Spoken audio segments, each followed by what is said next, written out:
Selamat datang di kanal pilihan Anda.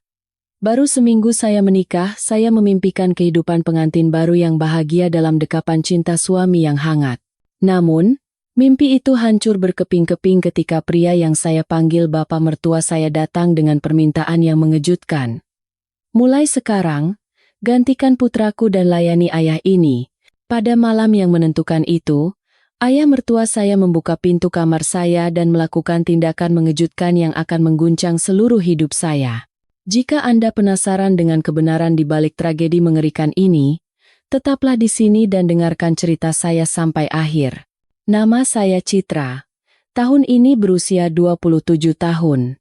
Setelah penantian panjang, akhirnya saya menjadi istri dari Mas Budi. Saya sangat percaya bahwa dia adalah orang yang akan menciptakan keluarga sederhana, hangat, dan bahagia untuk saya. Di hari pernikahan, saya begitu terharu hingga tawa dan tangis pecah bersamaan saat memeluk ibu saya. Dalam hati, saya berjanji pada diri sendiri untuk hidup dengan baik dan tidak akan pernah membuat siapapun khawatir lagi. Namun, semua itu hanyalah keyakinan naif seorang pengantin baru. Hanya dalam seminggu setelah memasuki rumah mertua, saya mulai merasakan bayangan gelap yang tak pernah saya bayangkan sebelumnya. Di halaman belakang rumah megah 3 lantai yang terletak di kawasan ramai, penuh dengan tanaman bonsai yang dirawat dengan cermat oleh ayah mertua saya, Pak Hartono. Dari luar, rumah ini tampak seperti keluarga terpandang dan mapan yang membuat iri siapapun. Namun, semakin lama saya tinggal di dalamnya, saya merasa sesak oleh aturan-aturan tak terlihat. Sejak hari pertama saya di rumah mertua, ibu mertua saya, Ibu Lestari, menunjukkan sikap yang tegas.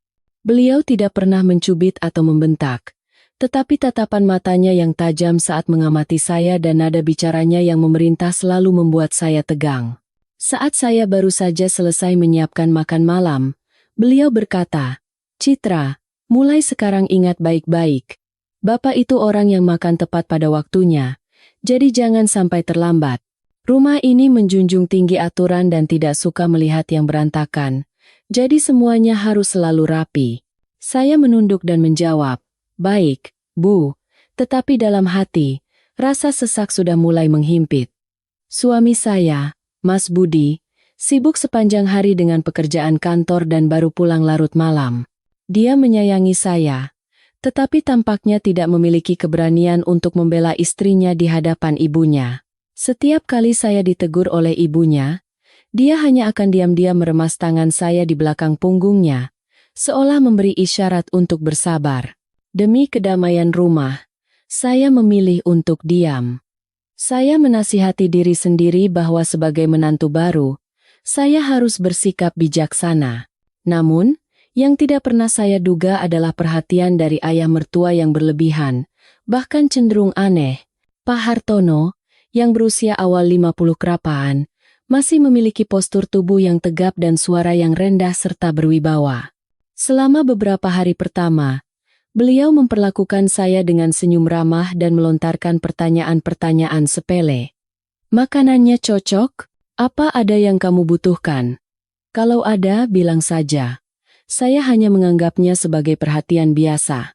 Namun, semuanya berubah pada malam ketiga, ketika Mas Budi pergi dinas keluar kota selama 2 hari berturut-turut. Saat saya bersiap-siap untuk tidur, terdengar ketukan di pintu. Ketika saya membukanya, saya terkejut melihat ayah mertua saya berdiri di sana. Dengan suara rendah namun tegas, beliau berkata, "Nak, badan ayah rasanya kurang enak. Bisa tolong buatkan segelas teh jahe?" Saya ragu sejenak, tetapi akhirnya mengangguk. Saat saya membawa teh ke kamarnya, Bapak menatap saya lekat-lekat dan berkata dengan nada setengah bercanda, "Karena kamu sudah menjadi menantu di rumah ini, kamu sekarang sudah seperti anak perempuan dan pilar keluarga. Terutama saat Budi tidak ada, kamu harus lebih memperhatikan ayah ini." Saya tersenyum canggung, tidak tahu harus menjawab apa. Sejak hari itu, saya mulai merasakan tatapan ayah mertua saya berubah. Ketika saya berada di dapur, beliau akan diam-diam mendekat dan memulai berbagai macam obrolan. Tatapannya membuat bulu kuduk saya merinding, Tetapi saya tidak punya alasan yang jelas untuk menunjukkan ketidaksenangan secara terang-terangan. Saya mencoba mengabaikannya, berpikir bahwa mungkin saya hanya terlalu sensitif. Insiden itu terjadi pada suatu malam ketika seluruh lampu di rumah sudah dimatikan dan semua orang tertidur. Tepat saat saya akan terlelap, saya mendengar suara langkah kaki berhenti di depan pintu kamar saya. Awalnya, saya pikir itu ibu mertua. Tetapi ketika terdengar ketukan pelan dan pintu sedikit terbuka, jantung saya mulai berdebar kencang. Di bawah cahaya remang-remang dari koridor, siluet ayah mertua saya terlihat jelas. Saya membeku di tempat, dan dengan tangan gemetar, saya menarik selimut hingga ke leher. Beliau masuk ke kamar dengan tenang namun tegas, lalu mengucapkan satu kalimat yang membuat saya tidak percaya dengan telinga saya. "Menantu baru, mulai sekarang kau juga harus belajar cara melayani ayah ini." Seluruh tubuh saya kaku seketika. Saya tidak tahu apakah dia serius atau hanya menguji saya, tetapi tidak ada sedikit pun nada bercanda dalam suaranya. Gemetar karena takut dan tidak berdaya, saya memberanikan diri membuka mulut. "Bapak? Apa maksud Bapak? Saya istri Mas Budi dan menantu di rumah ini. Bagaimana bisa Bapak?" Sebelum saya selesai bicara, beliau melangkah lebih dekat. Matanya berkilat dengan hasrat posesif. Saat itu, saya merasa seperti terperangkap di dalam ruangan berdinding tebal. Kamar yang seharusnya menjadi tempat paling aman bagi saya, kini telah berubah menjadi penjara yang mencekik. Saya ingin berteriak, tetapi tenggorokan saya tercekat. Hanya detak jantung saya yang berdebar kencang yang bergema di telinga. Malam itu, saya berhasil lolos dari situasi tersebut dalam ketakutan yang luar biasa. Saya tidak bisa menceritakan hal ini kepada siapapun, termasuk suami saya. Tanpa bukti, perkataan saya pasti hanya akan dianggap sebagai khayalan. Namun, saya berjanji dalam hati, hal seperti ini tidak akan pernah terulang lagi. Saat itu saya tidak menyadari bahwa itu hanyalah awal dari mimpi buruk mengerikan yang akan terungkap di rumah yang tampak damai ini. Dan sejak hari itu, kehidupan saya sebagai menantu telah memasuki jalan gelap yang tak pernah saya bayangkan. Setelah malam itu, saya tidak bisa tidur semalaman. Kata-kata ayah mertua menusuk jantung saya seperti belati tajam. "Layani ayah ini." Dua kata itu terus terngiang di telinga saya bahkan ketika sinar matahari pagi menembus jendela, membuat saya gemetar. Sambil meringkuk di bawah selimut, saya mencoba meyakinkan diri bahwa itu semua hanyalah mimpi buruk. Namun, suara langkah kakinya, tatapan matanya, dan suaranya yang serak terasa begitu nyata seolah baru terjadi kemarin. Keesokan paginya, dengan wajah pucat, saya turun ke dapur dan mendapati ibu mertua sedang memasak bubur. Beliau melirik saya sekilas, lalu sedikit mengerutkan kening dan berkata, "Pengantin baru, kenapa wajahmu sudah seperti itu? Perempuan itu harus merawat penampilan. Kalau terlihat kusam, gampang diremehkan orang." Saya menggigit bibir dan menjawab, "Iya, Bu," dengan pelan sambil mulai mencuci sayuran. Saya takut ibu mertua akan curiga jika saya menunjukkan isi hati saya. Namun, di satu sisi, pikiran pahit muncul. Jika saya menceritakan semua yang saya alami, apakah beliau akan mempercayai saya, atau malah menuduh saya memfitnah ayah mertua? Saat itu, ayah mertua masuk ke dapur seolah tidak terjadi apa-apa.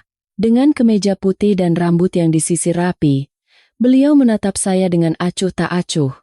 Tetapi di dalam tatapannya masih ada sesuatu yang membuat saya merinding. Beliau bertanya, "Tadi malam tidur nyenyak?" Saya menggigit bibir. Tidak berani menjawab. Ibu mertua yang menyela, "Nyenyak bagaimana? Lihat saja wajahnya." Lingkaran matanya hitam seperti panda. Beliau terkekeh, lalu mulai sarapan seolah tidak terjadi apa-apa. Melihatnya, saya merasakan kecemasan dan kemarahan sekaligus.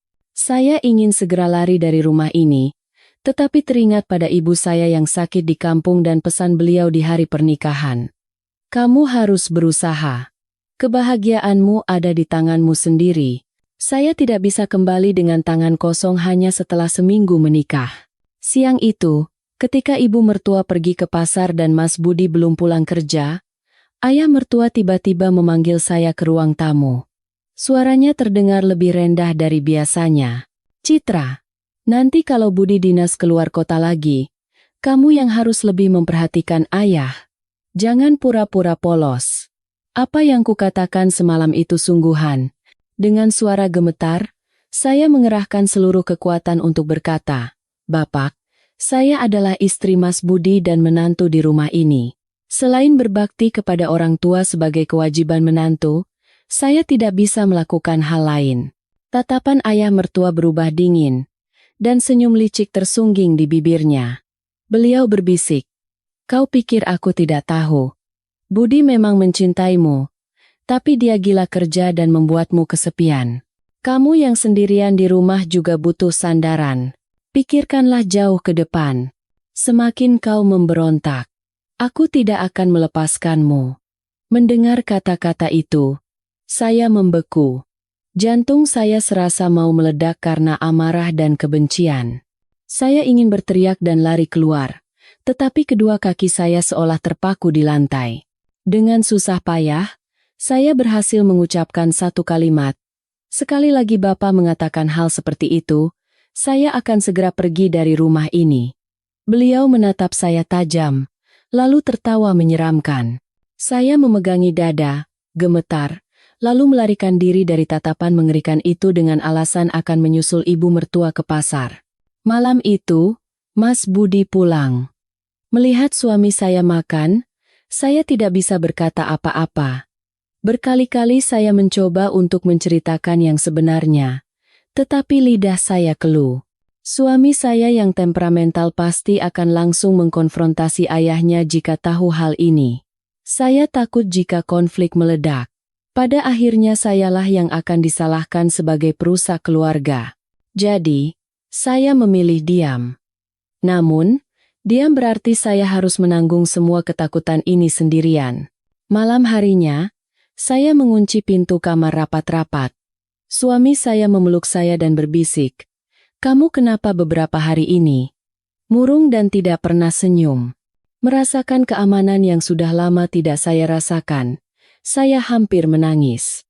Saya ingin menceritakan semuanya, tetapi akhirnya saya hanya menggelengkan kepala dan berkata, "Hanya sedikit lelah." Mungkin karena belum terbiasa dengan pekerjaan rumah. Suami saya mempercayai kata-kata saya dan menyuruh saya untuk beristirahat. Namun, dalam kegelapan, saya gemetar ketakutan. Tidak tahu apa yang akan terjadi besok. Kekhawatiran itu menjadi kenyataan. Keesokan harinya, ibu mertua pergi ke pengajian seharian penuh, dan suami saya kembali sibuk dengan pekerjaan kantor. Saya tinggal di rumah berdua saja dengan ayah mertua. Rumah yang luas itu seketika berubah menjadi penjara. Suara langkah kakinya yang menggema di koridor.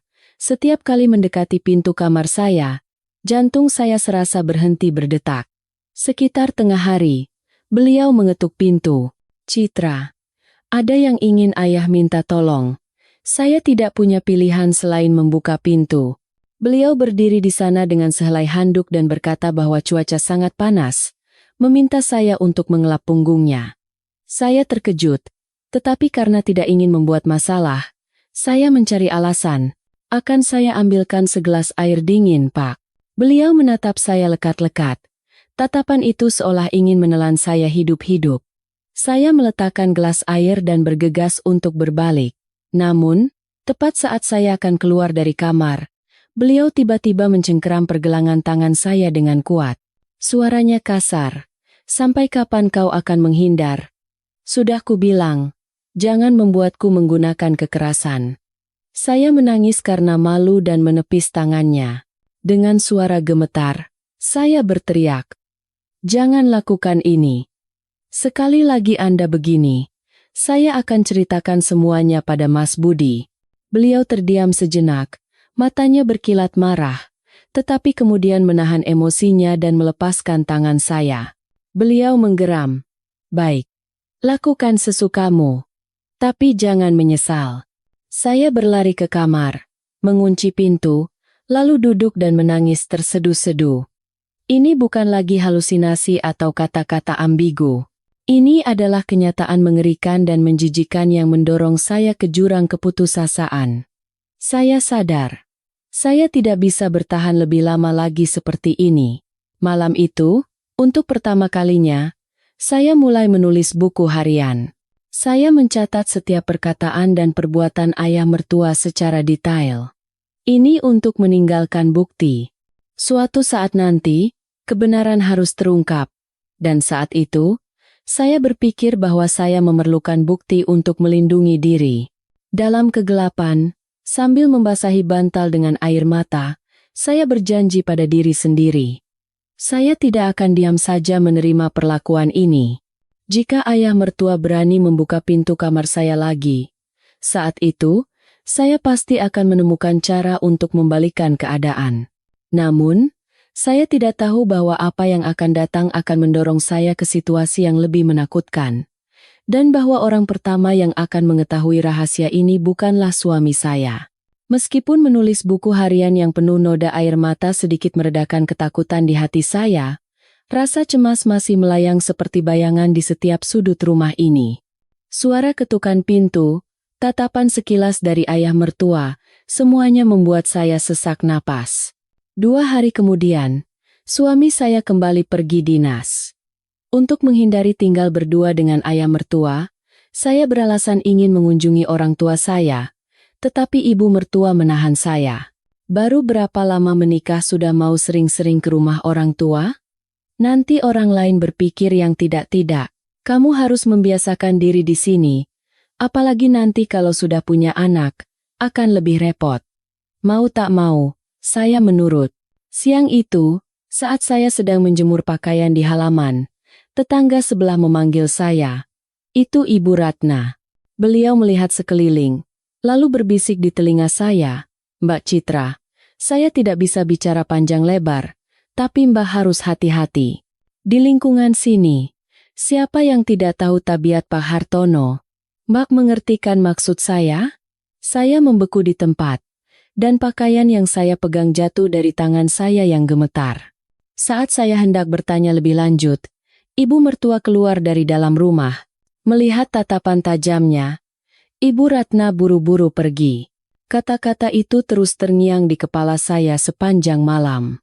Ternyata bukan hanya saya yang menyadari perilaku aneh ayah mertua. Tapi kenapa semua orang diam? Mungkin karena penampilan luar ayah mertua yang terhormat dan disegani. Siapa yang berani maju membela saya? Malam itu, saya kembali mengunci pintu. Tetapi jantung saya berdebar cemas. Menjelang tengah malam, terdengar suara dari koridor. Saya menahan napas dan menempelkan telinga ke pintu. Langkah kaki itu berhenti tepat di depan pintu saya. Gagang pintu diputar dengan hati-hati, tetapi karena terkunci, pintu tidak terbuka. Dari luar, terdengar suara napas yang berat. Beberapa saat kemudian, suara langkah kaki itu menjauh. Seluruh tubuh saya gemetar. Saya sadar bahwa ayah mertua belum menyerah. Keesokan paginya, saya menelepon sahabat saya, Sinta, dan menceritakan segalanya. Sinta terdiam sejenak, lalu berkata, "Citra, ini bukan masalah sepele. Kalau kamu terus diam, orang itu akan semakin menjadi-jadi. Kamu harus bicara pada Mas Budi, atau setidaknya buat bukti yang kuat." Dengan suara tercekat, saya berkata, "Bagaimana kalau Mas Budi tidak percaya padaku? Aku akan kehilangan segalanya." Sinta menyemangati saya. "Kamu tidak bisa selamanya menjadi korban. Kamu harus kuat." Kata-kata Sinta membuat saya berpikir seharian. Tiba-tiba, saya teringat ponsel pintar yang memiliki fitur rekam suara, dan saya memutuskan untuk menyembunyikannya di bawah bantal. Jika beliau masuk ke kamar saya lagi, saya akan merekam semua perkataannya. Kesempatan itu datang pada malam itu juga.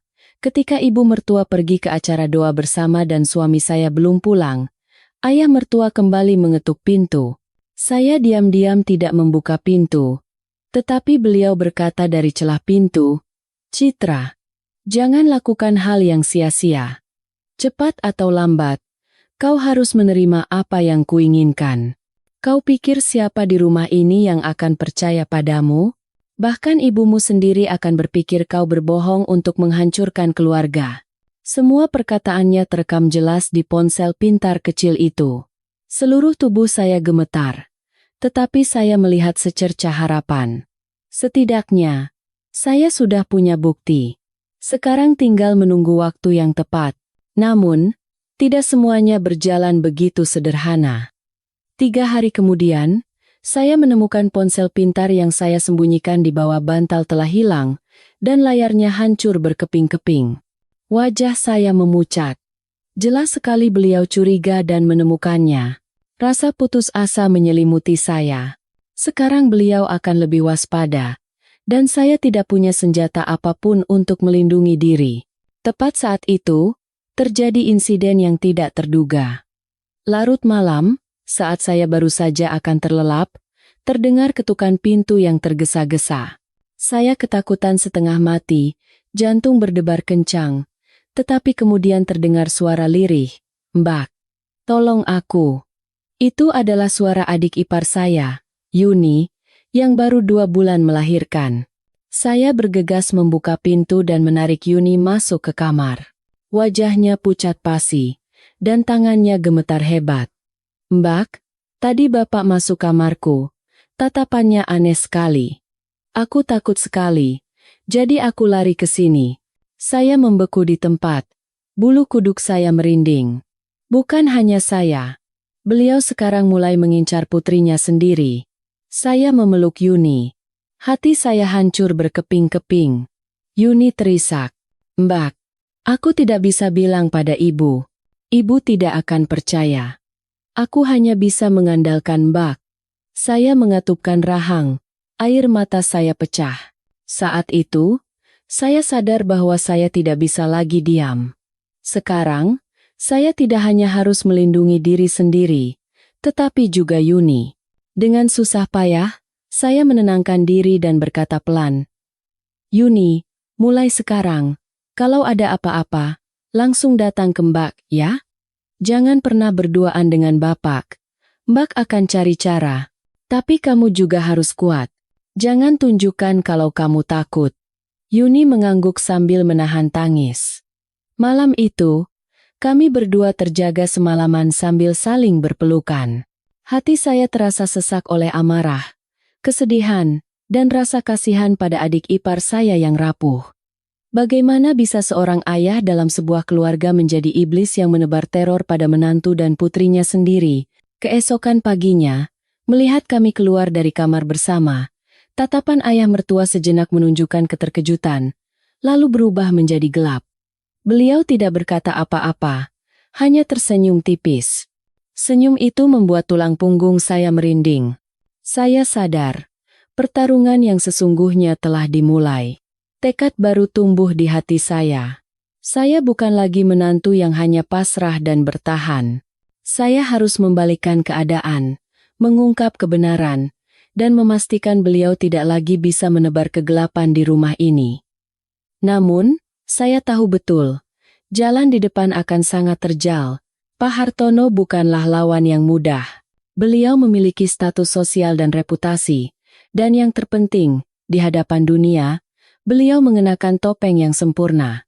Satu langkah salah, saya dan Yuni bisa hancur diinjak-injak di dalam rumah ini. Dan seperti takdir, sebuah peristiwa yang sama sekali tidak saya duga terjadi, membuka titik balik yang baru. Sejak malam Yuni berlari ke kamar saya dengan ketakutan, hati saya terasa berat. Ini bukan lagi ketakutan rahasia yang saya pendam sendiri. Ayah mertua telah menjadi sumber teror bagi saya dan adik ipar saya. Tatapannya yang aneh, suara langkah kakinya yang mengendap-endap di malam hari, senyumnya yang dingin. Semua itu terasa seperti pisau tajam yang menggantung di atas kepala kami. Keesokan paginya, Yuni berusaha bersikap biasa di hadapan ibu mertua, tetapi saya bisa melihat matanya masih gelisah dan tangannya yang memegang ujung bajunya gemetar halus. Ibu mertua, yang tidak tahu apa-apa, sibuk menyiapkan sarapan, sementara ayah mertua dengan tenang membaca koran, Sesekali melirik kami dengan tatapan yang sulit diartikan. Saya tidak bisa menelan sarapan dengan baik karena cemas. Saya berpikir, saya tidak bisa membiarkan Yuni terus diam dalam ketakutan ini. Siang hari, setelah ibu mertua pergi, saya membawa Yuni ke kamar yang sepi dan berbisik. Kita harus mencari cara untuk melindungi diri kita sendiri. Kalau dia melewati batas, kita berdua tidak akan bisa mengangkat kepala seumur hidup. Yuni menangis dan menggenggam tangan saya erat. Mbak, aku takut sekali. Tapi aku percaya sama Mbak. Aku akan lakukan apapun yang Mbak katakan. Mendengar kata-katanya, sebuah rencana mulai terbentuk di kepala saya. Terakhir kali, ayah mertua menemukan alat perekam dan gagal. Kali ini, harus lebih rapi. Saya butuh bukti yang tidak bisa disangkal oleh siapapun. Saya berpikir untuk meminta bantuan Ibu Ratna, tetangga sebelah, tetapi berbicara sekarang terlalu berisiko. Satu kata saja bocor, beliau pasti akan memutarbalikkan fakta dan menuduh saya sebagai menantu jahat yang ingin mempermalukan keluarga. Sore itu, saya menerima telepon dari suami.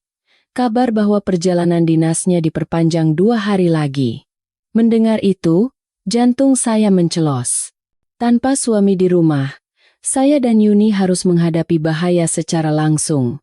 Saya melirik Yuni, wajahnya juga pucat pasi. Seperti yang diduga, krisis datang pada malam hari. Menjelang tengah malam, terdengar suara ketukan pintu. Kali ini, bukan kamar saya, melainkan kamar Yuni. Saya menahan napas dan menempelkan telinga ke dinding. Suara ayah mertua terdengar jelas. Yuni, buka pintunya. Ayah mau bicara. Saya melihat Yuni gemetar hebat. Matanya berkaca-kaca menatap saya. Saya memberinya isyarat untuk diam, lalu mengeluarkan ponsel pintar yang baru saya beli beberapa hari lalu dan sembunyikan di laci, lalu menekan tombol rekam. Suara ketukan semakin keras, diikuti oleh suara yang menekan. Yuni, tidak mau buka? Ayah tahu kamu belum tidur. Saya mengatupkan rahang. Seluruh tubuh saya tegang. Jika beliau mendobrak pintu, semuanya akan berakhir, pikir saya. Namun, tiba-tiba suara ketukan berhenti, dan koridor menjadi sunyi senyap yang menyeramkan. Beberapa saat kemudian, kami mendengar pintu ruang tamu terbuka dan suara langkah kakinya menuruni tangga. Barulah saya bisa bernapas lega. Situasi terburuk telah dihindari. Namun, ponsel pintar itu telah merekam suaranya yang mengetuk pintu dengan niat licik. Meskipun belum menjadi bukti yang jelas, itu adalah petunjuk penting. Keesokan paginya, saya memberanikan diri menelepon suami untuk memperdengarkan rekaman itu, tetapi seolah takdir mempermainkan, beliau sedang rapat dan tidak menjawab telepon. Saya memutuskan untuk menunggu sedikit lebih lama, tetapi ayah mertua sepertinya sudah curiga. Saat makan siang, beliau tiba-tiba meletakkan mangkuknya dengan keras di meja dan menatap lurus ke arah saya. Suaranya sedingin es. Menantu baru, belakangan ini kulihat kau dan Yuni sering berbisik-bisik, menyembunyikan sesuatu. Apa kalian punya rencana busuk di rumah ini? Jantung saya serasa copot. Ibu mertua juga mengangkat kepala dengan heran. Kalian punya rahasia apa? Saya menggigit bibir dan berusaha menjaga ketenangan, lalu menjawab, tidak ada, Bu. Saya hanya bilang pada Yuni untuk menjaga kesehatan karena baru saja melahirkan. Ayah mertua masih menatap saya dengan tatapan tajam yang seolah menembus. Setelah makan, beliau sengaja menyuruh ibu mertua dan Yuni naik ke atas lebih dulu, dan menahan saya di ruang tamu. Beliau mendekati saya dan berbisik di telinga saya, jangan pikir kau bisa menipuku. Kalau kau terus melakukan hal-hal yang tidak berguna, aku tidak akan tinggal diam. Saya merinding, sadar bahwa beliau mencurigai segalanya. Sore itu, Yuni diam-diam menyelipkan secari kertas kecil di tangan saya. Dengan suara gemetar, ia berbisik, Mbak, semalam aku tidak bisa tidur sama sekali. Jadi, untuk berjaga-jaga, aku menuliskan semua kejadiannya. Kalau terjadi sesuatu padaku, Tolong Mbak simpan ini. Saya menerima kertas itu dan tidak bisa menahan air mata. Seorang wanita muda yang baru melahirkan, di saat seharusnya ia dicintai dan dirawat, justru gemetar ketakutan hingga harus menyiapkan surat wasiat. Malam harinya, saya tidak bisa memejamkan mata. Bersama Yuni, kami terjaga semalaman di kamar yang gelap sambil saling berpelukan. Dari luar jendela, terdengar suara angin dan derit pintu. Semua suara itu terasa seperti peringatan yang menakutkan. Saya hanya bisa berdoa agar hari cepat pagi. Namun, takdir seolah sedang menguji saya. Sekitar jam 2 pagi, tiba-tiba pintu kamar saya digedor dengan keras. Kali ini bukan ketukan ringan. Itu adalah suara gedoran yang kencang. Saya langsung bangun dan dengan tangan gemetar menekan tombol rekam di ponsel. Suara ayah mertua bergema dari luar pintu. Suara yang kasar dan otoriter. "Citra, buka pintunya. Aku sudah terlalu lama bersabar. Kau pikir karena kau menantu, kau bisa seenaknya melawan ayah ini?" Yuni memeluk saya erat. Wajahnya pucat pasi. Dengan suara gemetar, saya berteriak dari balik pintu. "Bapak, sekali lagi Bapak begini, saya akan lapor polisi." Mendengar itu, beliau terdiam sejenak. Lalu terdengar tawa menyeramkan dan gumaman rendah. "Hebat sekali, nyalimu besar juga. Tapi ingat, kalau kau berani melakukan itu, keluarga ini akan hancur berantakan, dan kau juga tidak akan selamat." Saya merekam semua kata-kata itu. Jantung saya berdebar kencang, tetapi satu keyakinan muncul di benak saya. Sekarang, buktinya sudah cukup. Jika saya bertekad, saya bisa mengungkap kebenaran ini kepada dunia. Keesokan paginya, saat fajar menyingsing dan saya bercermin, saya terkejut melihat wajah pucat dan lingkaran hitam di bawah mata saya. Namun, saya menemukan perubahan dalam tatapan saya. Bukan lagi hanya ketakutan. Ada tekad yang kuat di sana. Saya sadar, jika terus ragu, saya dan Yuni tidak akan pernah bisa lepas. Dan kesempatan datang lebih cepat dari yang saya duga. Sore itu, suami menelepon dan mengatakan akan pulang lebih cepat dari jadwal. Saya menggenggam erat ponsel, merasakan ketegangan dan kecemasan yang luar biasa. Malam ini, saya harus membuat keputusan. Apakah akan terkubur dalam keheningan, atau mengungkap segalanya dan menghadapi badai? Saya tidak tahu apa hasilnya nanti, tetapi satu hal yang pasti, kebenaran ini tidak bisa lagi disembunyikan. Saya siap untuk pertempuran pertama di medan perang bernama rumah mertua.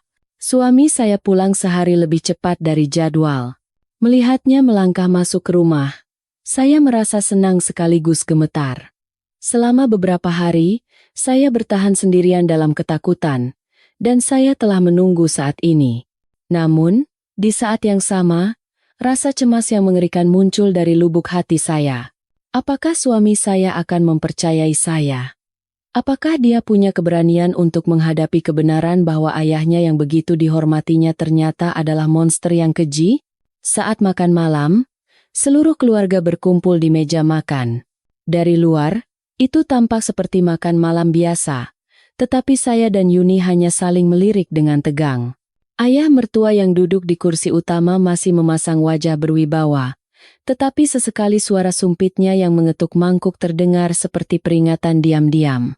Saya menahan napas, berusaha tetap tenang, tetapi telapak tangan saya sudah basah oleh keringat. Suami saya mengerutkan kening sambil melihat saya dan Yuni bergantian. "Kalian berdua kenapa? Kenapa tegang sekali? Ada yang kalian sembunyikan dariku?" Saya menelan ludah dan baru saja akan membuka mulut ketika ayah mertua menyela. "Kau sering dinas luar kota jadi tidak tahu. Belakangan ini mereka berdua sepertinya punya banyak obrolan perempuan." "Bukan apa-apa." Kata-kata itu seperti jebakan. Saya merasa jika saya bereaksi gegabah, semuanya akan hancur, jadi saya tetap diam. Setelah makan, ketika suami saya naik ke kamar, saya diam-diam memegang lengannya. Suara saya bergetar. "Mas, ada yang ingin aku bicarakan." Suami saya duduk di tempat tidur dan menatap saya dengan serius. Katakanlah, belakangan ini kamu aneh sekali. Apa ibu atau seseorang membuatmu tidak nyaman? Saya menggigit bibir, dan air mata saya pecah. Bukan ibu, ini bapak. Mas, aku tidak tahu harus bagaimana mengatakannya. Tapi selama kamu dinas, bapak beberapa kali mencoba untuk. Suami saya membeku di tempat. Matanya terbelalak. Kamu bicara apa? Sambil menangis tersedu-sedu, saya menceritakan semua kejadian yang telah terjadi. Tentang bagaimana beliau mengetuk pintu kamar saya setiap malam, melontarkan kata-kata ambigu, mencoba melakukan kontak fisik, dan bahkan mendekati Yuni. Dengan tangan gemetar, saya membuka ponsel dan memutar rekaman suara. Suara ayah mertua terdengar jelas. Citra, buka pintunya. Aku sudah terlalu lama bersabar. Kau pikir karena kau menantu, kau bisa seenaknya melawan ayah ini? Wajah suami saya pucat pasi, dan dia membeku. Sambil memegang ponsel, tangannya gemetar karena marah. Tidak mungkin. Bapak, bagaimana bisa Bapak mengatakan ini? Sambil terisak, saya berkata, aku juga tidak ingin percaya. Tapi inilah kenyataannya. Aku sudah terlalu lama bertahan sendirian, dan Yuni juga. Yuni sendiri lari ke kamarku untuk minta tolong. Tepat saat itu, Yuni mengetuk pintu dan masuk ke kamar. Dengan wajah pucat, ia memegang secari kertas yang ditulis dengan tergesa-gesa. Dengan tangan gemetar, ia memberikannya kepada suami saya. Mas, aku benar-benar tidak sanggup mengatakannya. Tapi semua itu benar. Ini aku tulis untuk berjaga-jaga. Suara Yuni tercekat, dan matanya penuh air mata. Suami saya terduduk lemas, memegangi kepalanya. Ekspresinya seolah seluruh dunianya runtuh. Kebenaran bahwa ayah yang begitu dihormati dan diikutinya ternyata adalah monster keji yang mencoba melecehkan menantu dan putrinya sendiri, kini terungkap di hadapannya. Setelah hening sejenak, suami saya menggenggam tangan saya erat. Matanya membara karena amarah. Aku tidak akan membiarkanmu menderita sendirian lagi. Tapi kita harus tenang. Bapak adalah orang yang terpandang di lingkungan ini. Hanya dengan kata-kata, tidak akan ada yang percaya. Kita butuh bukti yang lebih kuat. Sambil menangis, saya mengangguk. Di satu sisi saya senang. Di sisi lain saya takut. Senang karena akhirnya suami saya berada di pihak saya, tetapi takut memikirkan jalan di depan yang akan terjal. Ayah mertua bukanlah orang yang akan dengan mudah menunjukkan sisi gelapnya. Malam itu, kami bertiga duduk bersama dan menyusun rencana. Suami saya akan membeli kamera kecil untuk dipasang diam-diam di kamar saya. Jika ayah mertua kembali melakukan tindakan nekat, rekaman video akan menjadi bukti yang tidak bisa disangkal oleh siapapun. Yuni, meskipun masih gemetar di samping saya, tatapannya tegas. Aku juga akan maju bersama Mbak. Kita tidak bisa membiarkan orang itu terus berbuat jahat. Keesokan harinya, segalanya tampak kembali tenang sejenak. Ayah mertua bersikap seperti biasa, seolah tidak terjadi apa-apa. Namun, ketenangan itu justru membuat saya semakin takut. Saya tahu itu adalah ketenangan sebelum badai. Malam harinya, suami saya beralasan harus mengerjakan pekerjaan kantor dan tetap di ruang tamu untuk mengawasi situasi. Saya dan Yuni pura-pura tidur lebih awal. Di dalam kamar, kamera kecil sudah tersembunyi. Jantung saya berdebar kencang, dan telinga saya fokus pada setiap suara dari luar. Menjelang tengah malam, terdengar suara langkah kaki. Seluruh tubuh saya tegang, dan saya menggenggam selimut erat-erat. Pintu kamar sedikit bergetar, lalu terdengar suara bisikan ayah mertua. Citra, buka pintunya. Aku tahu kau belum tidur. Saya menahan napas dan tidak menjawab. Beliau mengetuk pintu lebih keras dengan nada kesal. Jangan menyusahkanku. Semakin kau bertahan, aku tidak akan menyerah. Tepat saat itu, saya mendengar suara kunci berbunyi klik. Beliau menggunakan kunci cadangan. Saya gemetar ketakutan, Tetapi tepat saat pintu sedikit terbuka, suami saya yang berada di lantai bawah langsung berlari naik dan berteriak, "Bapak, sedang apa?" Udara seketika membeku. Ayah mertua membeku di tempat, wajahnya berubah. Tetapi kemudian ia mencoba berpura-pura tenang. "Aku dengar ada suara dari dalam kamar. Jadi aku hanya ingin memeriksa apa ada masalah."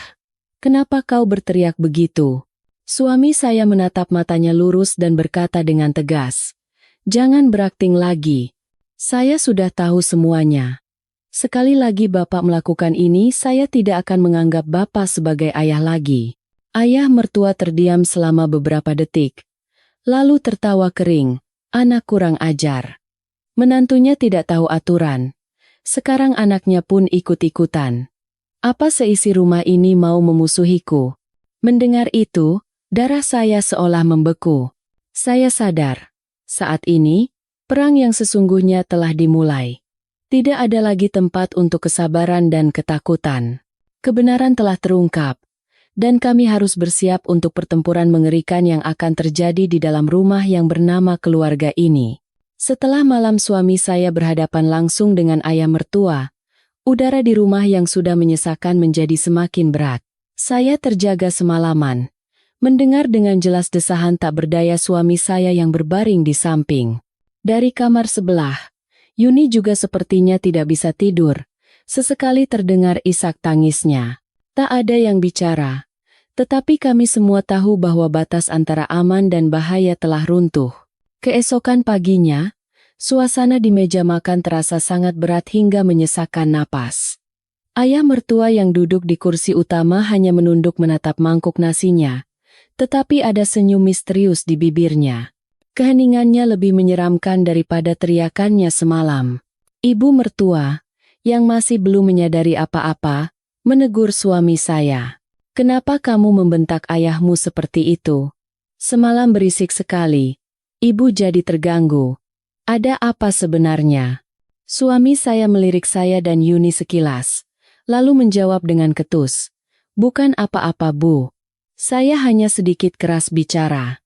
Ibu mertua menggelengkan kepala. "Akhir-akhir ini kamu jadi gampang marah. Ayahmu itu begitu karena khawatir pada kalian berdua." Mendengar itu, saya ingin sekali menceritakan semuanya, tetapi tatapan suami saya menahan saya. Sepertinya dia berpikir ini belum waktunya. Setelah makan, suami saya membawa saya ke kamar dan berbisik, "Mulai sekarang, kita harus benar-benar hati-hati. Ayah tahu kita punya bukti. Dia tidak akan mundur begitu saja. Mungkin dia akan mencoba merusak reputasimu di depan ibu atau para tetangga." Saya mengangguk. Suami saya benar. Binatang yang terpojok akan menjadi lebih buas. Sore harinya, saat saya menjemur pakaian di halaman, Ibu Ratna, tetangga sebelah, mendekat seolah sudah menunggu. Beliau mendekat dan berbisik dengan nada mendesak. "Beberapa hari ini suasana rumah sepertinya tidak biasa. Mbak Citra, dengarkan saya baik-baik. Jangan pernah tinggal berdua saja dengan Pak Hartono di rumah. Para tetangga sudah lama bergosip, tapi semua orang segan untuk bicara. Saya bilang ini karena kasihan." Tenggorokan saya tercekat. Air mata saya hampir tumpah. "Bu, saya juga sedang mencari cara. Tapi saya takut tidak ada yang percaya kalau saya bicara." Ibu Ratna menghela napas, lalu tiba-tiba memberikan sebuah kotak kecil ke tangan saya. "Ini kamera kecil yang dibeli anak saya untuk dipasang di tokonya. Bawa saja dulu, pasang diam-diam di tempat yang tidak mencolok. Kalau terjadi apa-apa, setidaknya harus ada bukti yang kuat. Jangan diam saja diperlakukan seperti ini." Saya menerima kotak itu dengan tangan gemetar. Rasa terima kasih dan kesedihan bercampur aduk. Semua orang samar-samar tahu, tetapi tidak ada yang berani angkat bicara. Malam itu, setelah seisi rumah tertidur, saya dan suami diam-diam memasang kamera itu di sudut kamar. Yuni juga membantu kami dengan wajah tegang. Kami berharap bisa mengungkap kebenaran melalui rekaman video, tetapi ketenangan tidak berlangsung lama. Lewat tengah malam, saat saya baru saja akan terlelap, terdengar jeritan tajam dari kamar Yuni. Saya dan suami serentak bangun dan berlari ke sana. Pintu kamar terbuka lebar, dan Yuni terduduk di lantai, memegangi dadanya sambil terengah-engah. Di hadapannya, ayah mertua berdiri dengan mata memerah. Di tangannya masih ada segepok kunci. Suami saya berteriak, "Ayah, apa yang mau ayah lakukan pada adikku?" Ayah mertua menjawab dengan santai seolah tidak terjadi apa-apa. "Aku dengar suara bayi menangis, jadi aku datang untuk melihat apakah Yuni butuh bantuan, tapi dia malah ketakutan." Apa zaman sekarang seorang ayah kandung pun dicurigai? Yuni berkata dengan suara gemetar, "Bukan begitu, Mas. Orang ini menatapku dengan aneh sambil mengunci pintu. Aku takut sekali." Suami saya berlari dan menarik adiknya keluar dari kamar. Matanya membara dengan amarah yang ditujukan pada ayahnya. Saya juga membantu memapah Yuni. Hati saya hancur melihatnya basah kuyup oleh keringat. Saat itu, suasana di rumah benar-benar hancur berkeping-keping. Ibu mertua yang terbangun karena keributan, berlari dan terkejut melihat pemandangan itu. Astaga! Ada keributan apa malam-malam begini? Ayah mertua dengan cepat menyela. "Aku datang karena khawatir pada putriku. Tapi mereka malah menuduhku yang tidak-tidak. Rumah ini benar-benar sudah kacau." Ibu mertua menatap saya dan suami dengan tatapan curiga. Beliau sedang mencoba membuat kami terlihat seperti anak-anak durhaka. Setelah semua orang bubar, suami saya berkata pelan pada saya, "Sekarang aku sudah lihat dengan mata kepalaku sendiri." Ayah bahkan tidak lagi menyembunyikannya. "Besok aku akan pergi membawa semua bukti. Meskipun akan dicela, aku tidak bisa membiarkan ayah terus hidup seperti ini." Saya menatap suami saya dan menangis. Saya bangga padanya, tetapi di lubuk hati, ada firasat buruk. Pertarungan ini tidak akan mudah, dan ayah mertua bukanlah orang yang akan diam saja menerima kekalahan. Seperti yang diduga, keesokan paginya, saat suami saya bersiap-siap berangkat kerja, ayah mertua menghentikannya. "Budi, sepertinya akhir-akhir ini kau terlalu banyak mendengar kata istrimu. Apa kau lupa bagaimana aku membesarkanmu? Sekarang hanya karena seorang perempuan, kau mau membelakangi ayahmu." Suami saya menjawab dengan suara penuh amarah. "Saya menghormati ayah, tapi apa yang ayah lakukan pada istri dan adik saya tidak bisa dimaafkan. Saya akan mengungkap semuanya." Wajah ayah mertua dihiasi senyum tipis. "Coba saja, kalau kau berani melakukan itu, kau akan melihat keluarga ini hancur. Ibumu akan jatuh sakit. Dan apa istrimu bisa bertahan?"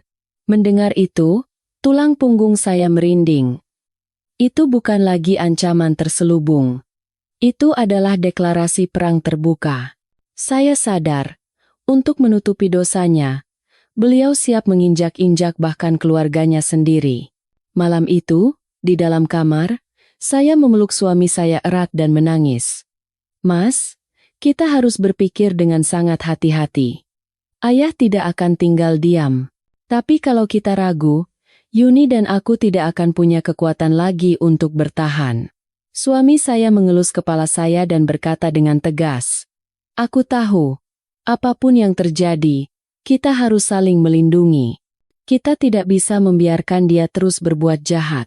Di bawah cahaya lampu yang redup, saya melihat tekad yang kuat di mata suami saya.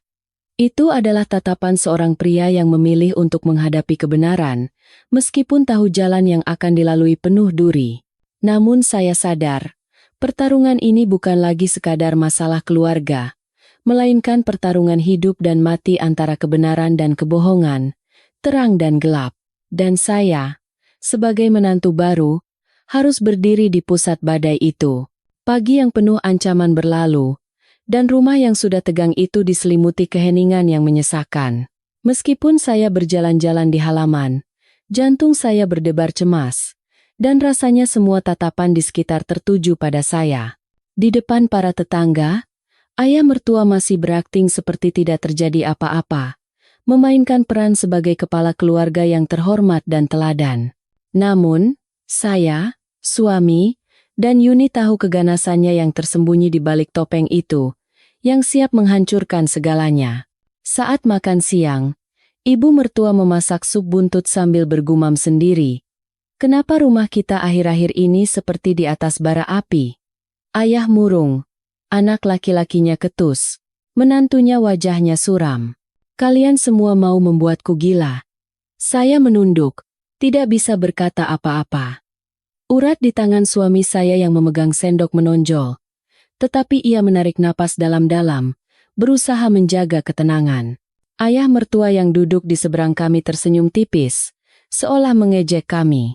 Setelah makan, suami saya memanggil saya dan Yuni ke kamar dan berkata pelan, "Aku sudah menghubungi temanku yang bekerja di bidang hukum.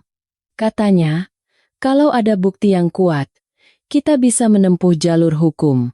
Tapi kita harus lebih sabar." Ayah orang yang sangat licik. Dia bisa berpura-pura tidak bersalah kapan saja. Yuni berkata dengan suara gemetar, "Mas, aku takut sekali. Setiap malam aku selalu kaget terbangun. Rasanya seperti orang itu ada di luar pintu. Aku tidak tahan lagi." Saya memeluk Yuni. Hati saya hancur melihat seorang wanita yang baru melahirkan harus gemetar ketakutan setiap malam. Saya menatap suami saya dengan tatapan memohon. "Mas, kita tidak bisa menunda lagi. Kalau begini terus, ayah akan membalikan keadaan. Dia sudah mencoba membuat kita terlihat seperti orang jahat." Suami saya mengangguk dengan wajah tegang. "Aku tahu, malam ini kita harus bersiap. Kita pindahkan posisi kamera yang diberikan Ibu Ratna dan pasang satu lagi di ruang keluarga.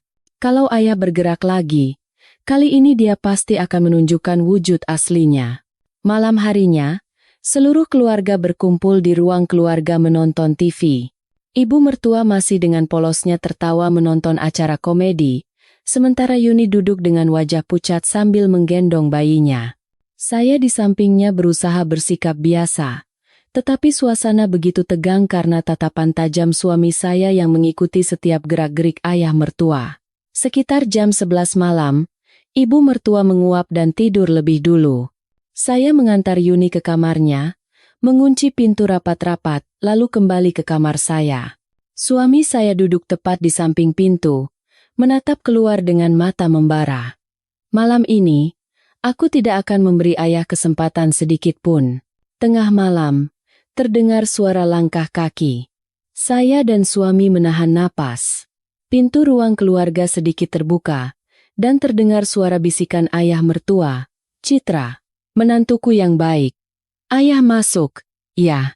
Jantung saya serasa berhenti berdetak. Seluruh tubuh saya gemetar. Saat itu juga, suami saya langsung melompat keluar dan menyalakan lampu ruang keluarga. Ayah mertua terdiam di tengah koridor. Wajahnya berubah, tetapi ia masih berpura-pura tenang. Aku dengar ada suara, jadi aku keluar untuk memeriksa. "Kenapa kalian ribut sekali?" Suami saya menunjuk lurus ke arahnya dan menggeram. "Hentikan sandiwara Anda. Semuanya sudah terekam." Saya juga keluar sambil memegang ponsel dan menunjukkan rekaman dari dalam kamar. Di layar, terlihat jelas ayah mertua diam-diam membuka pintu, melihat sekeliling dengan cemas sambil menggumamkan nama saya. Itu adalah bukti yang tidak bisa disangkal. Wajah ayah mertua pucat pasi, lalu tiba-tiba ia tertawa terbahak-bahak. "Hebat sekali. Berani kalian menjebakku. Tapi kalian pikir dengan hal sepele seperti ini bisa menjatuhkanku?" Suara tawanya membuat Yuni yang ada di kamar sebelah menangis. Suara tangisan bayi memecah keheningan malam. Ibu mertua berlari keluar karena kaget dan terperangah melihat kekacauan itu. "Astaga, ada apa ini semua?" Ayah mertua dengan cepat berkata, "Lihatlah, anak dan menantumu berkomplot menjebakku dan merekamku diam-diam. Apa rumah ini masih menganggapku sebagai kepala keluarga?" Ibu mertua menatap saya dan suami dengan wajah bingung dan berteriak, "Apa yang kalian lakukan? Merekam ayah kalian sendiri secara diam-diam?" Dengan suara tercekat, saya menangis dan berkata, "Bu, saya juga tidak ingin melakukan ini. Tapi tanpa bukti, Siapa yang akan percaya pada saya? Bapak setiap malam datang ke kamar saya, dan bahkan mengancam Yuni. Ibu mertua terhuyung-huyung, wajahnya pucat. Tidak mungkin. Dia suamiku, ayah kalian. Suami saya memegang bahu ibunya dan berkata dengan suara serak, "Bu, saya melihatnya dengan kedua mata saya sendiri. Tolong percaya pada kami. Kita tidak bisa membiarkan ayah terus seperti ini." Seluruh rumah diliputi kekacauan. Ayah mertua berteriak, "Pergi semua. Aku pemilik rumah ini. Siapapun yang melawanku tidak akan kubiarkan." Ancaman itu terdengar seperti guntur. Saya hanya bisa menangis sambil memeluk Yuni dan bayinya. Saat itu, saya sadar bahwa tidak ada jalan mundur lagi dalam pertarungan ini. Bukti telah didapat, kebenaran telah terungkap. Tetapi di saat yang sama, kami telah menyentuh harga diri brutal pria itu. Suami saya berdiri di depan saya dan Yuni, matanya membara di kegelapan malam. Ia berseru, "Biarlah keluarga ini hancur. Tapi mulai hari ini, saya tidak akan membiarkan ayah menyakiti istri dan adik saya bahkan sedetik pun." Udara terasa berat, dan di luar, angin bertiup kencang. Saya merasa saat ini keluarga kami telah memasuki badai terbesar dalam hidup kami, dan setelah badai itu berlalu, tidak ada yang tahu siapa yang akan berdiri dan siapa yang akan tumbang. Setelah malam yang kacau itu, udara di rumah terasa pecah berkeping-keping seperti pecahan bom. Semua orang terdiam. Tidak ada yang berani memulai percakapan. Namun, keheningan itu justru membuat saya semakin takut.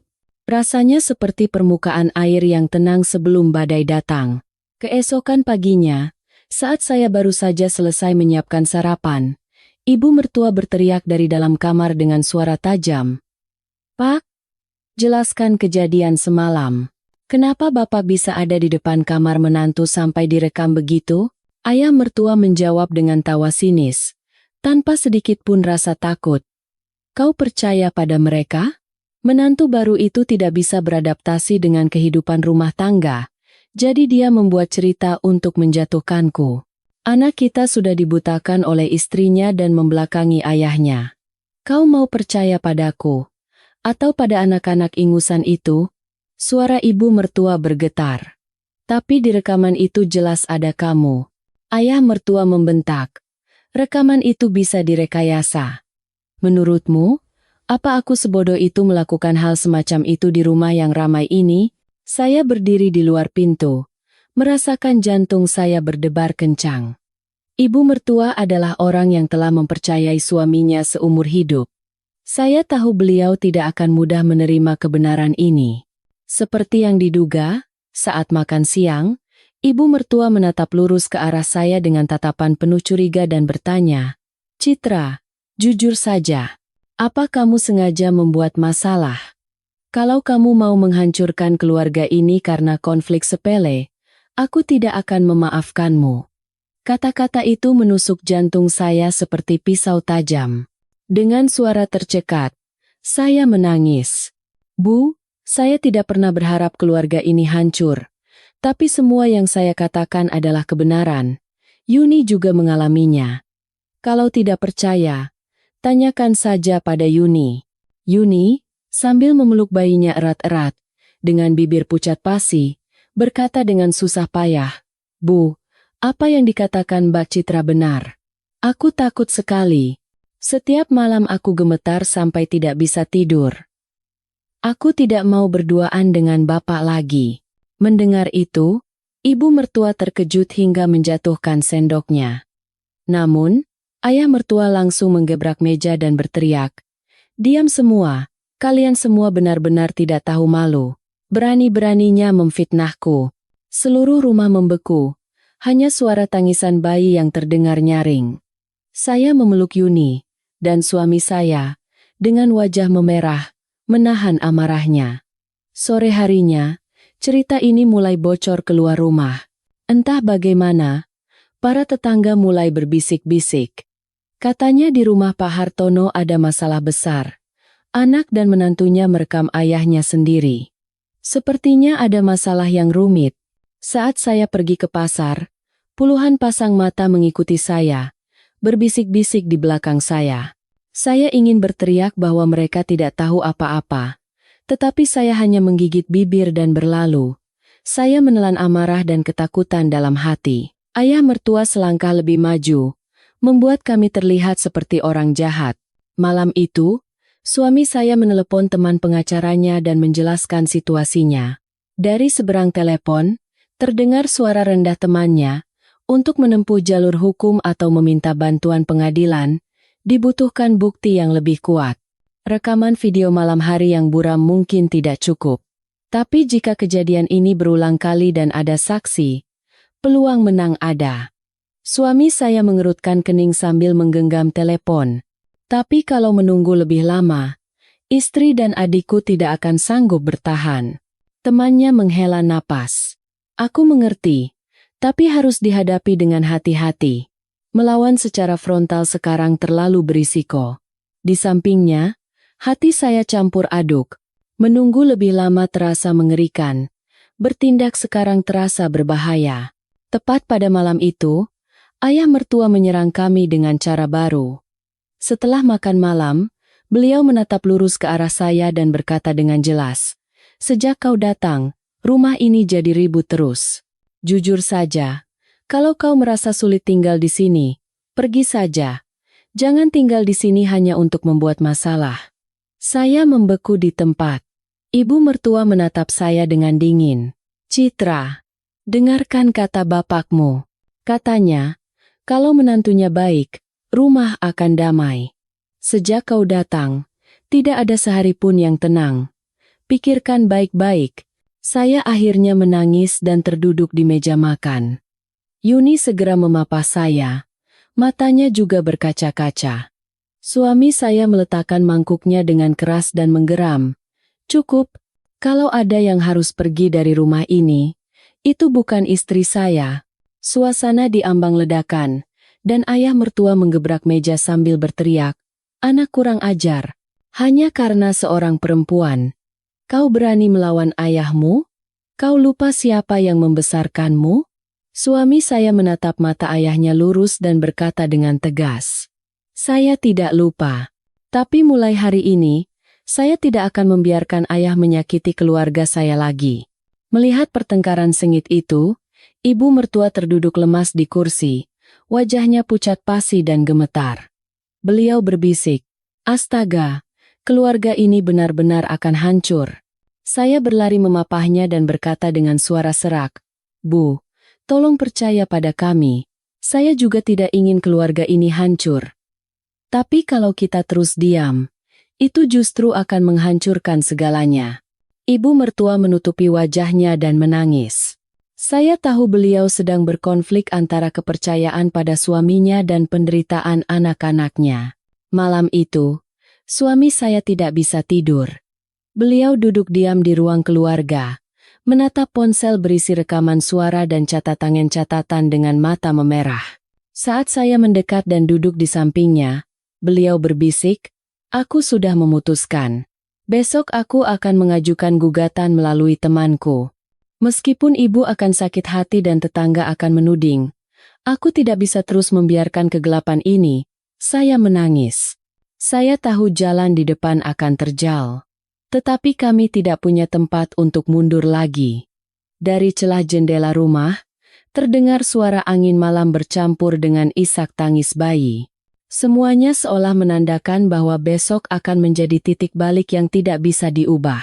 Keesokan paginya, rumah diselimuti keheningan yang berat. Sinar matahari masuk melalui jendela, tetapi tidak mampu mengusir suasana yang suram. Saya duduk di meja makan, memegang sendok dengan tangan gemetar, tetapi tidak bisa menelan sesuap nasi pun. Yuni menggendong bayinya dengan mata cekung, dan suami saya diam dengan tatapan penuh tekad. Ayah mertua masih duduk di kursi utama dengan ekspresi santai seolah tidak terjadi apa-apa. Sesekali beliau tersenyum tipis sambil melirik saya dan Yuni. Tatapan itu terasa seperti pisau tak terlihat. Ibu mertua hanya diam. Setelah makan, suami saya bangkit dari kursinya dan berkata dengan tenang, "Saya mau keluar sebentar, ada urusan." Ayah mertua mengerutkan kening. Urusan apa? Suami saya menatap mata ayahnya lurus dan menjawab dengan tegas. Mau bertemu pengacara. Udara seketika membeku. Ibu mertua terperangah, dan jantung saya mencelos. Ayah mertua meletakkan mangkuknya dengan keras, bangkit berdiri, dan menggeram. Kau benar-benar mau melawan ayahmu ini? Suami saya tidak mundur. Ini bukan perlawanan. Ayah telah melakukan hal yang tidak bisa dimaafkan. Jika ayah tidak berhenti sendiri, saya terpaksa menggunakan jalur hukum. Mata ayah mertua memerah. Beliau menunjuk putranya dan berteriak, "Bagus, berani-beraninya menggugat ayahmu sendiri. Kalau begitu, mulai hari ini, jangan panggil aku ayah lagi. Aku juga tidak punya anak sepertimu." Ibu mertua menutupi wajahnya dan menangis terseduh-seduh. Astaga, kenapa jadi begini? Saya memeluk Yuni erat dan menangis. Tetapi di satu sisi, saya merasa lega. Akhirnya, suami saya keluar dari kegelapan dan menghadapi kebenaran secara langsung. Sore itu, suami saya membawa saya dan Yuni bertemu dengan temannya, seorang pengacara bernama Yongki. Beliau mendengarkan seluruh cerita kami, memeriksa rekaman video, rekaman suara, dan surat yang ditulis Yuni dengan teliti. Sambil mengerutkan kening, beliau mengetuk meja pelan. Ini kasus yang serius. Tapi jujur saja, bukti yang ada mungkin masih sedikit kurang untuk tindakan hukum segera di pengadilan. Namun fakta bahwa Anda merekam dan memvideokan berkali-kali akan menjadi poin yang menguntungkan. Saran saya, pasang lebih banyak kamera di sekitar rumah, terutama di koridor atau depan pintu. Semakin banyak data, semakin kuat dasarnya. Dengan suara gemetar, saya bertanya, "Tapi kalau menunggu lebih lama, apa kami bisa bertahan?"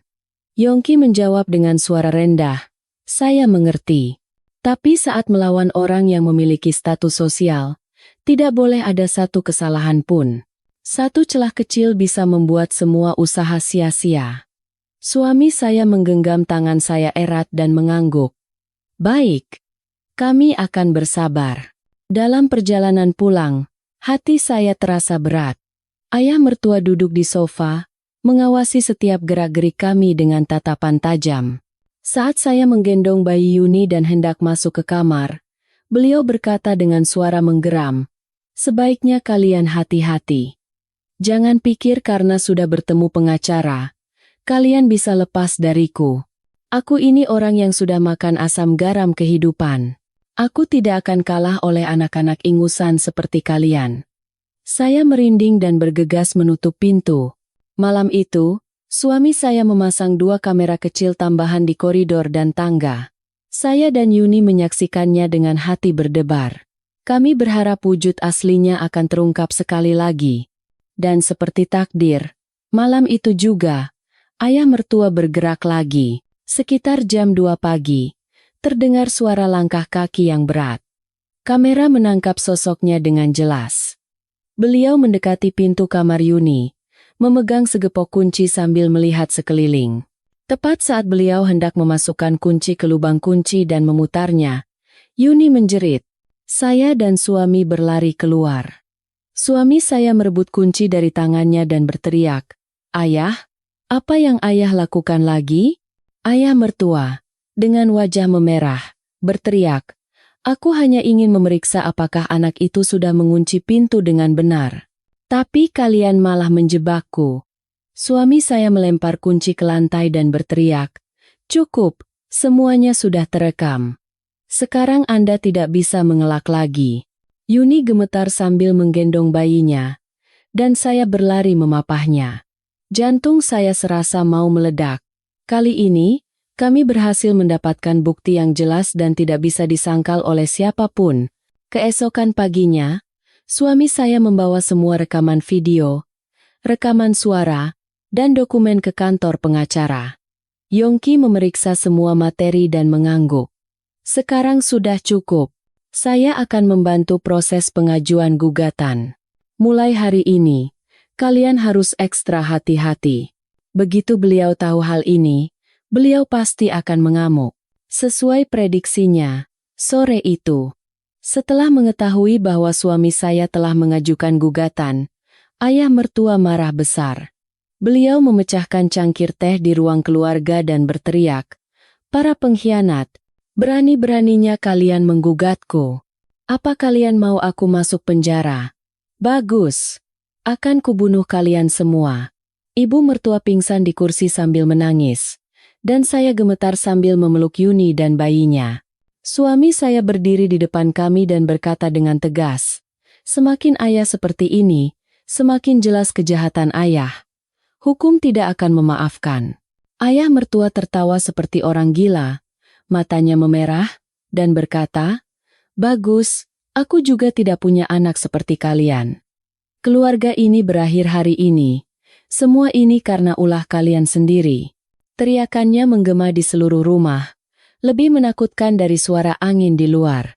Saya sadar, saat ini perang telah memasuki tahap paling sengit, dan tidak ada jalan untuk kembali. Berita bahwa suami saya telah mengajukan gugatan menyebar lebih cepat dari yang diperkirakan. Dalam sehari, seluruh lingkungan mulai berbisik-bisik. Setiap kali saya pergi ke pasar, orang-orang menatap saya dengan tatapan penasaran bercampur curiga.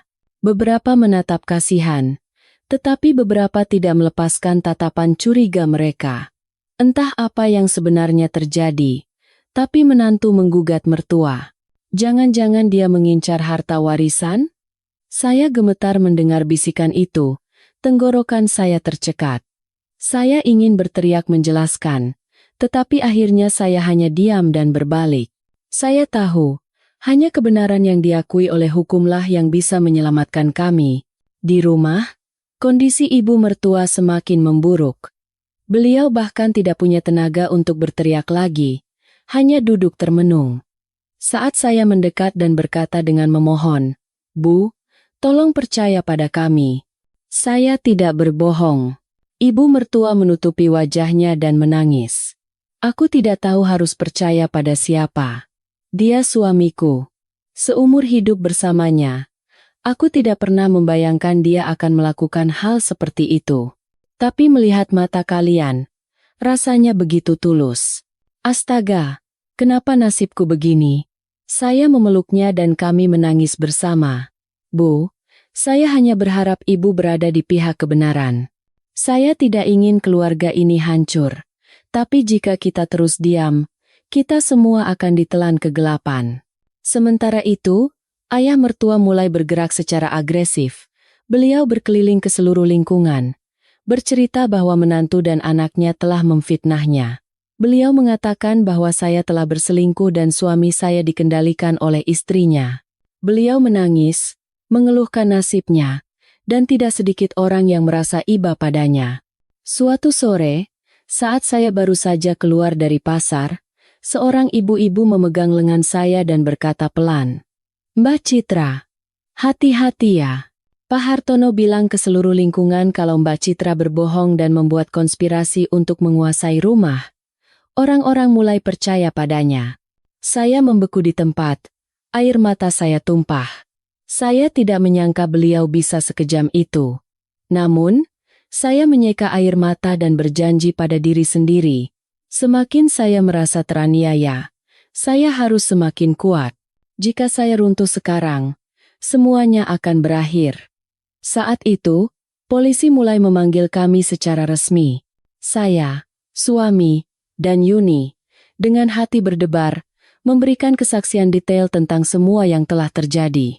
Mulai dari ayah mertua yang mengetuk pintu hingga rekaman video saat beliau mencoba membuka pintu dengan kunci, semuanya kami serahkan.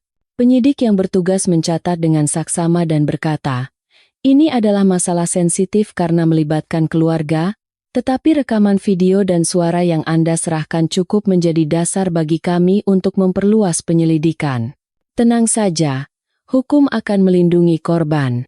Kata-kata itu memberikan secercah harapan, tetapi di saat yang sama, saya takut akan serangan balasan dari ayah mertua. Seperti yang diduga, malam itu, ibu mertua menelepon, suaranya bergetar. "Citra, kenapa kau lakukan ini? Ayahmu bilang kau memfitnahnya dan semuanya hanya salah paham." Aku benar-benar tidak tahu harus percaya pada siapa. Dengan suara tercekat, saya berkata, "Bu, tolong jangan tertipu lagi oleh Bapak." Apa Ibu tidak mendengar tatapan mata dan teriakan Bapak malam itu? Tidak mungkin saya dan Yuni membuat cerita ini tanpa alasan. Dari seberang telepon, hening sejenak. Lalu terdengar isak tangis ibu mertua. Tapi kalau masalah ini tersebar, keluarga kita akan malu di seluruh lingkungan. Aku tidak sanggup menanggungnya. Saya menggigit bibir dan menelan air mata. Saya tahu beliau terikat oleh pandangan lama, tetapi kebenaran tidak bisa disembunyikan selamanya. Sementara kami berjuang secara mental, ayah mertua diam-diam melancarkan aksinya. Suatu malam, suami saya menerima pesan dari nomor tak dikenal. "Jika kau tidak mencabut gugatan, akan kupastikan seluruh keluargamu tidak bisa mengangkat kepala di masyarakat." Suami saya menunjukkan pesan itu pada saya. Matanya memerah. Ini suruhan ayah. Dia ingin mendorong kita ke jalan buntu. Seluruh tubuh saya gemetar, tetapi suami saya menggenggam tangan saya erat dan berkata dengan tegas, "Kita sudah sampai sejauh ini, tidak ada jalan untuk kembali." Semakin dia mengancam, aku tidak akan menyerah. Yuni juga mulai hancur secara mental. Dia sering mimpi buruk dan menangis sambil memeluk bayinya. "Mbak, aku takut sekali orang itu akan datang." Saya memeluknya dan berbisik, "Yuni, kita tidak sendirian lagi. Polisi sedang menyelidiki. Bertahanlah sedikit lagi. Demi bayimu, kamu harus kuat." Keesokan harinya, polisi tiba-tiba mendatangi rumah kami dan melakukan penggeledahan. Mereka menyita kamera, hard drive, dan kunci cadangan yang disimpan suami saya sebagai barang bukti. Ayah mertua marah besar, hampir menyerang polisi dan berteriak, "Ini semua sandiwara. Kalian sengaja menghinaku dan menjebakku agar masuk penjara." Tapi aku tidak akan tinggal diam. Melihat pemandangan itu, para tetangga berkerumun dan berbisik-bisik. Seorang nenek berdecak, "Luarannya saja bagus, dalamnya busuk semua." Ayah mertua semakin marah karena tatapan yang tertuju padanya dan berteriak, "Jangan percaya, saya tidak bersalah." Namun, saya melihat tatapan banyak orang tidak lagi sepenuhnya mempercayainya. Kewibawaannya mulai hancur. Malam itu, setelah kembali ke rumah teman saya, Sinta, saya duduk diam di dekat jendela. Lampu jalanan masih ramai, tetapi hati saya dilanda badai. Saya teringat hari pernikahan saya, saat saya melangkah masuk rumah mertua dengan mimpi akan keluarga yang bahagia. Namun, hanya dalam seminggu, saya jatuh ke dalam neraka yang kelam. Suami saya meletakkan tangannya di bahu saya dan berkata dengan suara rendah, "Jangan menyerah. Jalan kita masih panjang, tapi kita pasti akan menang." Saya mengangguk, tetapi air mata terus mengalir. Ayah mertua bukanlah orang yang akan mudah mengakui kekalahan. Saya sadar, pertarungan ini bukan lagi masalah internal keluarga, melainkan perang terbuka di hadapan seluruh masyarakat. Selama beberapa hari berikutnya, rumah teman kami, Sinta, menjadi satu-satunya tempat perlindungan di tengah badai. Namun, saya tahu di luar sana, ayah mertua tidak tinggal diam. Beliau mendatangi kerabat dan tetangga, menangis dan mengadu bahwa beliau adalah korban yang dikhianati oleh anak-anaknya. Suatu sore, saat saya baru saja menidurkan bayi Yuni, terdengar ketukan pintu. Saat saya membukanya, kakak laki-laki ayah mertua, Pak D, dan beberapa kerabat berdiri dengan wajah tegang. Pak D masuk ke dalam rumah dan berkata dengan suara berat, "Citra, Budi, apa yang kalian lakukan ini adalah perbuatan durhaka. Bagaimanapun juga, membawa ayah sendiri ke pengadilan. Kalau kabar ini tersebar, seluruh keluarga besar kita akan menanggung malu." Suami saya menjawab dengan tenang, "Pak D, maafkan kami telah mencoreng nama baik ayah. Tapi tolong lihat kebenarannya. Ayah telah melakukan hal yang tidak bisa dimaafkan pada istri dan adik saya. Saya tidak bisa diam saja." Kerabat lain menyela, "Tapi apa bukti itu benar-benar kuat?" Jangan-jangan hanya beberapa video buram. Perempuan kan gampang mengarang cerita. Mendengar itu, saya menangis dan berkata dengan suara serak. Apa bapak-bapak pikir kami ingin keluarga ini hancur? Jika bukan karena terpaksa, siapa yang berani menggugat mertua sendiri? Saya dan Yuni sudah terlalu lama bersabar. Kalau kami terus diam, hidup kami akan hancur. Udara menjadi berat. Pak D menghela napas dan berkata, aku tidak akan bilang kalian sepenuhnya salah. Tapi dengan gugatan yang sudah diajukan, hubungan antara ayah dan anak sudah berakhir. Mulai sekarang, kalian harus siap dicap sebagai pengkhianat keluarga. Kata-kata itu menusuk jantung saya seperti pisau. Saya melihat suami saya, matanya juga memerah, tetapi ia dengan tegas menundukkan kepala. Pak D, kami sudah siap. Meskipun harus menanggung cap sebagai anak durhaka, saya akan melindungi istri dan adik saya. Mendengar itu, para kerabat menggelengkan kepala dan pergi, meninggalkan keheningan yang dingin di rumah. Yuni menangis sambil menggendong bayinya. Mak, apa kita bisa hidup dengan tenang lagi? Saya memeluk Yuni dan menjawab dengan suara serak. Pasti bisa. Percayalah pada Mbak. Kita sudah sampai sejauh ini, tidak ada jalan untuk kembali. Namun, apa yang terjadi keesokan harinya lebih mengerikan. Ibu mertua datang dengan wajah pucat. Beliau memegang tangan saya dan berkata dengan suara gemetar, Citra, tolong cabut gugatannya. Aku mohon, ayahmu sudah berjanji padaku tidak akan melakukannya lagi. Aku tidak sanggup melihat suamiku masuk penjara dan anakku dicap durhaka. Tolong, pikirkan lagi. Saya membeku di tempat. Suami saya juga tampak terkejut. Bu, tolong mengerti kami. Ini bukan lagi masalah kecil. Ayah sudah berkali-kali melecehkan istri saya dan mengancam adik saya. Kalau kami mencabut gugatan, itu sama saja dengan membiarkan rumah ini terus dalam kegelapan. Ibu mertua menangis dan berteriak. Tapi kalau begini terus, seluruh keluarga akan memusuhi kalian. Muka ini mau ditaruh di mana? Tolong jangan membuatku menderita dua kali. Saya memeluknya dan kami menangis bersama. Bu, saya juga tidak ingin menyakiti hati ibu. Tapi jika ibu membela ayah, itu sama saja dengan membiarkan saya dan Yuni terus hidup di neraka. Apa ibu sanggup? Mendengar kata-kata saya, beliau terdiam sejenak, tetapi wajahnya masih penuh penderitaan. Saya tahu beliau sedang berkonflik antara suami dan anak, antara kebenaran dan harga diri. Selama itu, ayah mertua terus menyebarkan desas-desus palsu. Beliau mengatakan bahwa saya punya selingkuhan dan ingin bercerai untuk menguasai harta, sehingga memfitnahnya, dan bahwa Yuni dihasut oleh saya. Kebohongan itu menyebar dengan cepat. Suatu sore, saat saya menggendong bayi Yuni dan keluar sebentar, seorang wanita asing lewat dan berkata dengan nada sinis, "Zaman sekarang, menantu melaporkan mertua ke polisi. Dunia sudah mau kiamat." Mendengar itu, jantung saya serasa berhenti berdetak. Air mata saya hampir tumpah. Namun, saya menarik napas dalam-dalam dan menguatkan diri. Jika saya runtuh, semua usaha akan sia-sia. Syukurlah.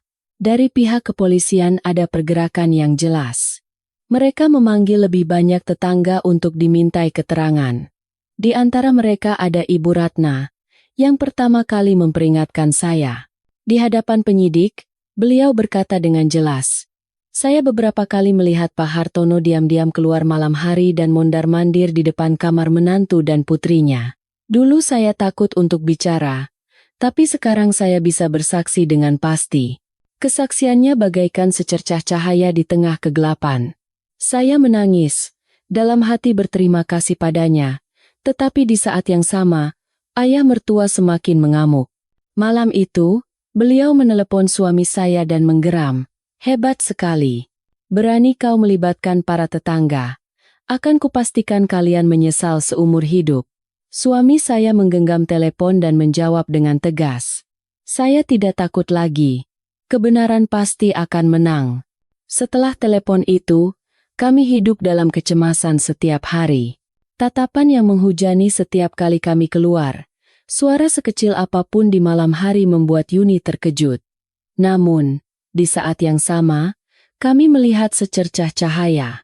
Hukum telah campur tangan, dan kebenaran perlahan-lahan terungkap. Penderitaan di hati saya masih ada, tetapi keyakinan baru mulai tumbuh.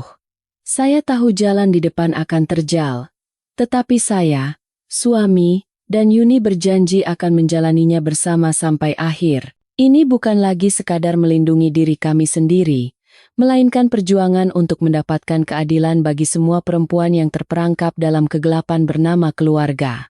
Beberapa hari berikutnya berlalu dalam ketegangan yang ekstrem. Setiap kali saya membuka mata di pagi hari, dada saya terasa sesak. Yuni semakin lemah, dan bayinya, seolah merasakan suasana yang tidak menyenangkan, sering menangis. Suami saya berusaha tegar, tetapi matanya yang cekung menunjukkan bahwa ia juga lelah. Kabar dari penyelidikan mulai terdengar sedikit demi sedikit. Penyidik memberitahu suami saya, bukti yang Anda serahkan dan kesaksian para saksi cocok, cukup untuk membuktikan adanya tindakan tidak wajar. Keputusan resmi akan segera turun. Mendengar kabar itu, saya senang, tetapi juga cemas memikirkan ayah mertua tidak akan tinggal diam. Seperti yang diduga, sore itu, ibu mertua datang ke rumah Sinta. Dengan wajah lesu dan mata merah bengkak, beliau berkata dengan suara hampir merintih, "Citra, Budi, tolong hentikan. Hari ini ayah kalian menghancurkan semua barang di rumah dan berteriak jika dia sampai ditahan, dia akan bunuh diri. Aku takut sekali. Tidak tahan lagi." Mendengar itu, jantung saya mencelos. Tatapan suami saya juga goyah karena penderitaan. Akhirnya, beliau menggenggam tangan ibunya erat dan berkata dengan suara serak, "Bu, maafkan kami. Kami tahu betapa beratnya bagi ibu. Tapi kami tidak bisa mundur. Jika kami menutup mata sekarang, istri dan adik saya akan hidup dalam penderitaan seumur hidup. Ayah sudah terlalu jauh melangkah." Ibu mertua menutupi wajahnya dan menangis terseduh-seduh. Tangisannya begitu pilu hingga menyayat hati siapapun yang mendengarnya. Saya mendekat dan memeluknya, berbisik, "Bu, tolong percaya pada kami. Jika bukan demi kebenaran saya tidak akan pernah melakukan ini." Beliau tidak bisa berkata apa-apa lagi, hanya menangis sampai kehabisan tenaga, lalu pulang dengan diam. Malam itu, keluarga kami terjaga semalaman. Yuni memeluk bayinya, terkejut pada setiap suara kecil, dan suami saya menatap keluar jendela dengan mata memerah. Meskipun tidak ada yang mengatakannya, kami semua tahu bahwa pertempuran penentuan sudah sangat dekat, dan itu datang lebih cepat dari yang kami duga. 2 hari kemudian, polisi secara resmi memanggil ayah mertua. Kabar ini menyebar ke seluruh lingkungan. Orang-orang berbisik, "Pak Hartono yang begitu terhormat. Masa iya? Ayah mertua, bahkan saat menuju kantor polisi, tidak kehilangan sikap arogannya. Kalian pikir dengan beberapa video buram bisa menjatuhkanku? Akan kupastikan kalian menyesal." Ibu mertua pingsan di tempat melihat pemandangan itu. Penyelidikan berlangsung selama beberapa jam. Saat pulang, wajah ayah mertua membiru karena marah. Beliau berlari masuk rumah, menggebrak meja, dan berteriak, "Dasar makhluk-makhluk terkutuk. Berani-beraninya kalian melibatkan polisi untuk mencelakaiku. Bagus. Akan kuhancurkan keluarga kalian sampai tidak bisa mengangkat kepala lagi." Seluruh keluarga gemetar mendengar teriakannya. Yuni menangis sambil memeluk bayinya. Dan saya, meskipun gemetar, berdiri melindunginya.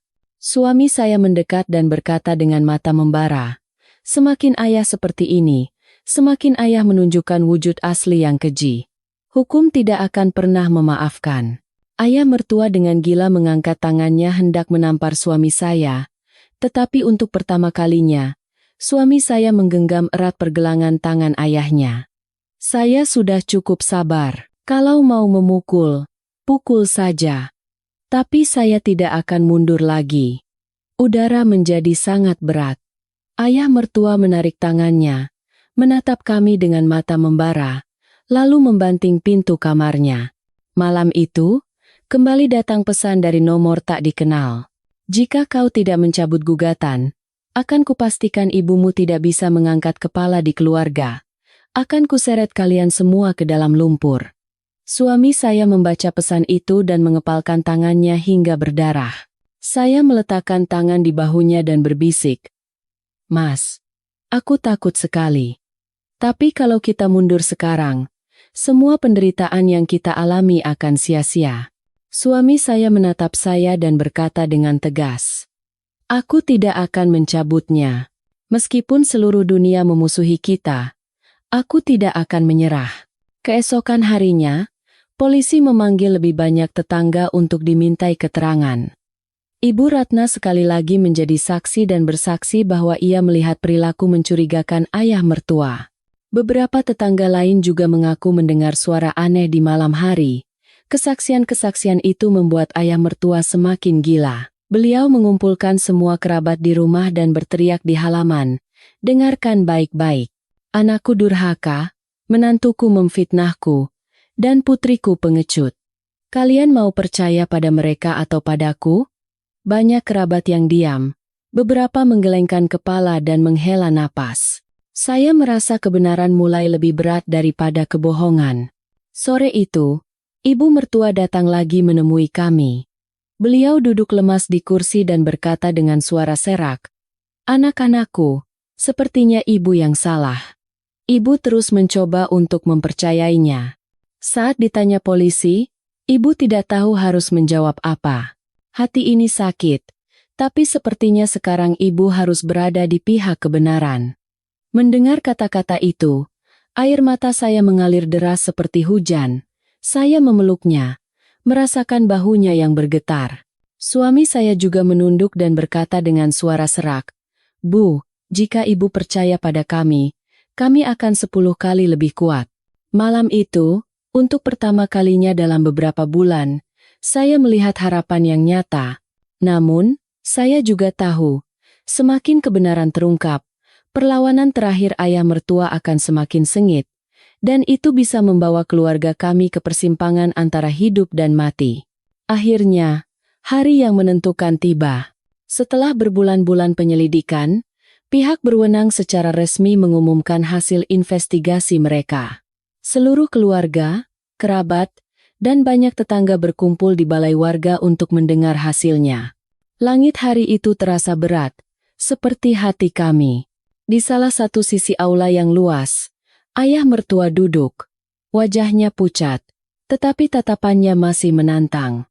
Di seberangnya, saya, suami, dan Yuni duduk saling bersandar. Tangan kami gemetar, tetapi tatapan kami tegas. Ibu mertua duduk di belakang, diam-diam memegang tasbih, terus berdoa. Penyidik yang bertugas membacakan bukti-bukti satu persatu dengan suara lantang. Rekaman video ayah mertua memegang kunci di depan pintu, rekaman suaranya yang mengancam, dan kesaksian dari Ibu Ratna serta tetangga lainnya. Semuanya terungkap dengan jelas.